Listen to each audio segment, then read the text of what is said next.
आपल्या बायकोसाठी प्रत्येकाच्या सुंदर जीवनामध्ये बायकोही महत्त्वाची असते. संसाररूपी महान रथाचे ती एक सुंदर चाक असते.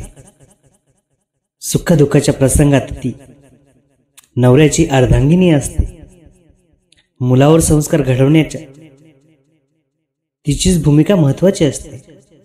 नवरा जरी रागावला तरी तीच समजून घेत असते. नवऱ्याच्या कष्टाची तिला अंतःकरणातून जाणीव असते. जरा समजून घ्यावं तिला फार काही नको असते. प्रेमाच्या 2 शब्दाची तिला नेहमीच मात्र भूक असते.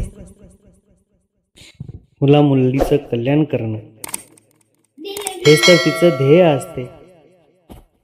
घराला घरपत्तीच देते, तेच तर तिची विश्व असते. धन्यवाद.